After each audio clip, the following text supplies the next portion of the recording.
Somebody asked me in the comments whether you can use Misty if your energy zone doesn't even have water energy. How about Brock? Well, as it turns out, yes you can. Welcome back to another TCG Pocket video, it's Brovinnie here. In this video, I'm going to show you guys that you can actually use cards like Misty and Brock to gain an energy that doesn't even exist in your energy zone. And while I don't think there's any implication of this, it may have some interesting uses in future deck builds. We'll try to see if there's any possibility of forcing this mechanic to work. But let's prove that those energy cards can be pulled even if they don't exist in your energy zone. So in this deck here, I've got Ducklett and Swanna who can normally use any energy. They are water types, so that means Misty can work on these cards. And I don't actually need water energy, and as you can see here, I've actually got this deck set to grass. Now normally if your Pokemon require the same type energy, the deck wouldn't even be allowed to be built. What I mean by that is, let's say I'm using a full water deck and I change the energy to lightning and then I try to save it, the game won't even let me complete that deck. But because of Ducklett and Swanna's unique situation, which doesn't require any specific energy, I can build this deck with any energy here. Of course, I've also put in Misty in order to test this. Alright, let's jump into a battle and prove that it actually works. Great, I drew Misty right from the start. Looks like they're going to be using Misty too. Yep, there it is. Oh, I might lose already. Safe. Alright, look at this. So I put grass energy on Ducklett and I'm going to use Misty on Ducklett and it's allowed. So there's no water energy in my zone, yet I'm allowed to use Misty. So that proves it for Misty, but what about Brock? Now Brock is a little more difficult to do because there are no cards like Swanna and Ducklett where it's just colorless energy. So I do need to bring something that is not fighting type in order to build the deck with the wrong energy type. So here I've brought Mawile, but I'm not going to actually use Mawile at all. But that's the only way I can bring a non-fighting energy to prove that Brock can still pull fighting energy from your energy zone. So let's go ahead and start another battle. So I got Geodude to start. Unfortunately for Brock, I can't actually use him until Geodude fully evolves. But I can use it on Onyx. Oh, I got a red card. Oh, it's back. Which, by the way, I think is one of the worst cards in the game. I'll talk about that in another video. As you can see, I got what I needed back. So Onyx and Brock. We're going to try and use Brock now on one of the Onyxes. And as you can see, even though I don't have fighting energy in my deck, I'm able to place a fighting energy via Brock pulled from the energy zone.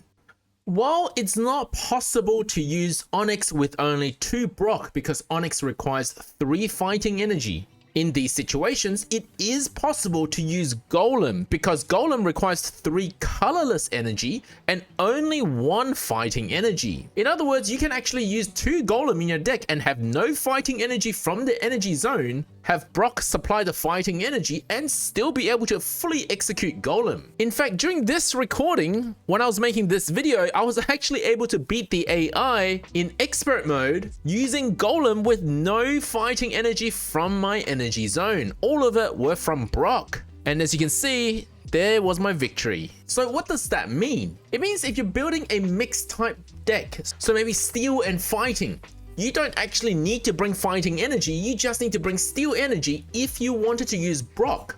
Unfortunately for Brock, it only works for Golem and Onyx requires 3 energy. So really the only scenario this applies is using Golem, but Golem's a 3-stage evolution, meaning that 3 to 6 cards in your deck is already going to be Golem and you still have to bring 1 or 2 of Brock. Meaning there's not a lot of space left in your deck for other cards. But Misty's a little less restrictive, which means you can just bring Misty and Articuno, maybe 1 of each or 2 of each, into any deck without having to bring water energy. Of course, you can choose other cards as well. It doesn't just have to be Misty and Articuno.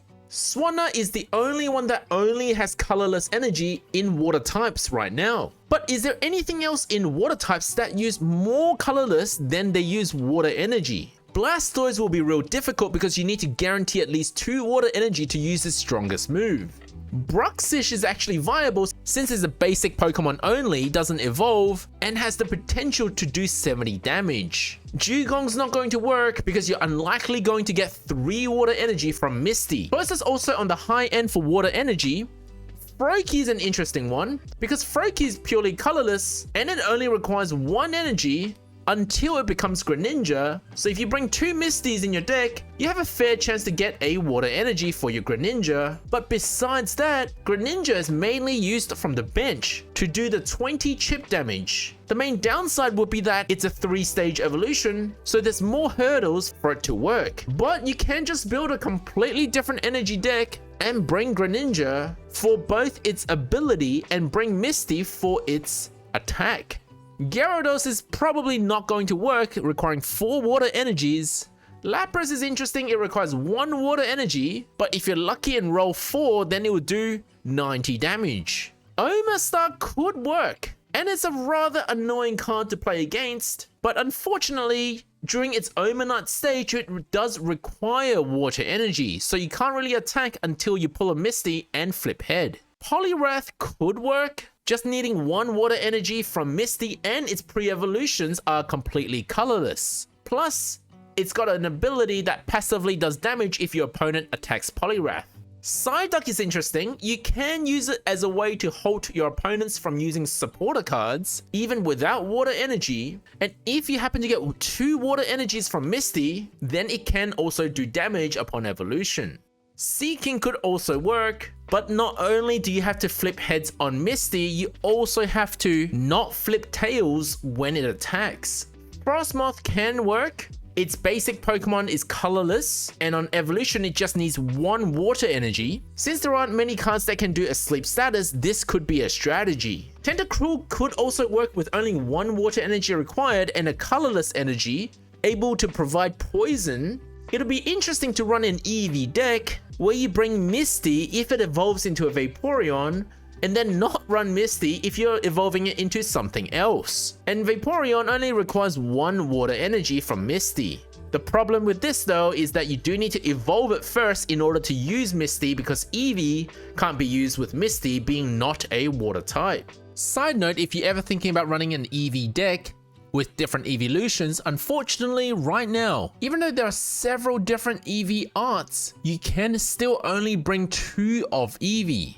The other variant arts do not count as different cards. So while you could bring 2 Vaporeon and 2 Jolteon, you can only pick 2 Eevee to evolve until they introduce a different Eevee card. So while this seems extremely niche at this stage of the game, there is potential for newer sets to come in where we might have to rethink whether any of this is possible and actually useful. Let me know if you decide to build a deck doing something like this, and if you feel like it has any functional use. Thank you for watching guys, don't forget to leave a like and subscribe.